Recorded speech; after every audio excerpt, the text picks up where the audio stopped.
شاہ سید احمد اشرف پیر جیلانی رحمتullah علیہ کو بھی حضرت سرکار کنا نے خلافت اشرفیہ سے نوازا تھا،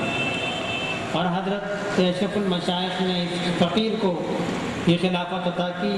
اس طرح ایک واسطے سے میں بھی انہی سے فیض یافتہ ہوں۔ میرے بزرگوں اور دوستوں، جس آیت کریمہ کی تلاوت سے نے آپ کو مشرف کیا، اس آیت مبارکہ میں اللہ تبارک و تعالیٰ 3 باتوں کا ذکر فرماتا ہے۔ یا ایھا الذین آمنوا، اے ایمان والو، اس راہ سلوک کی پہلی منزل جو ہے وہ ایمان ہے۔ بغیر ایمان کے کوئی بھی اس راہ پر آ ہی نہیں سکتا۔ شرط یہ ہے کہ مسلمان ہو۔ کوئی کافر، کوئی مجوسی، کوئی عیسائی، کوئی یہودی، کوئی اس راہ میں پہلا قدم نہیں رکھ سکتا جب تک کہ وہ اسلام سے وابستہ ہو کر رسول اللہ کی غلامی کا طوق اپنے گلے میں نہ ڈالے۔ اللہ تبارک و تعالیٰ فرماتا ہے، اے ایمان والو، جب ایمان کی دولت سے مالا مال ہو گئے اور دائرہ اسلام میں داخل ہو گئے، اب تمہاری کیفیت یہ ہونی چاہیے کہ اتقوا اللہ، اللہ سے ڈرتے رہو، سراپا رب العالمین کے خوف سے لرزتے رہو۔ جب تک یہ خوف تمہارے دل میں پیدا نہیں ہوگا، تم اس راہ میں دوسرا قدم رکھ ہی نہیں سکتے۔ میں اس آیت کریمہ کا مختصر سا ترجمہ اور کچھ تفسیری بات عرض کر رہا ہوں، لیکن خانقاہی مزاج ہے، ہمارے استاد العلماء موجود ہیں، یہ مزید اس میں علمی نکات اور بہت کچھ بیان کر سکتے ہیں اور کریں گے انشاءاللہ۔ میں جو بات عرض کر رہا ہوں، ہم اہل طریقت کے لیے، غلامان بزرگان دین کے لیے،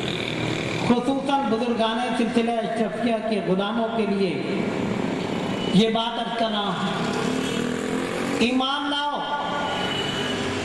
اللہ تبارک و تعالیٰ کا خوف اپنے دل میں پیدا کرو۔ لیکن ان دونوں باتوں کے دعوے دار آپ کو بہت نظر آئیں گے۔ ہر مسلک کے لوگ کہتے ہیں جی ہم ایمان لے آئے، ہر مسلک کے لوگ کہتے ہیں کہ ہم اللہ سے ڈرتے ہیں،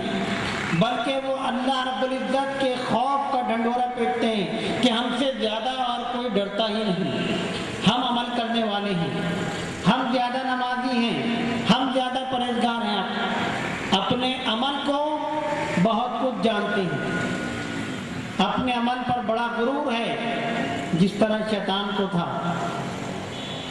لیکن رب العالمین جل جلالہ و عم نوالہ اس آیت مبارکہ میں ان دونوں باتوں کے بعد تیسری بات بھی بیان فرماتا ہے اور ارشاد فرماتا ہے، کونوا مع الصادقین، ایمان لاؤ، اللہ کا خوف دل میں پیدا کرو اور کسی سچے کے دامن سے وابستہ ہو جاؤ، اپنا ہاتھ کسی سچے کے ہاتھ میں دے دو جب تم کامیاب ہو جاؤ۔ یہ رب العالمین کا حکم ہے ہر اس شخص کے لیے جو اس کا قرب حاصل کرنا چاہتا ہے، جو اس کی راہ پر گامزن ہونا چاہتا ہے۔ رب العالمین یہ بتا رہا ہے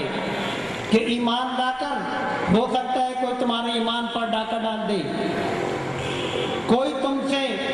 بڑھ کر دعوے دار بن کر آئے اور کہے کہ ہم اللہ کا خوف رکھتے ہیں، جو ہم کرتے ہیں وہ تم کرو۔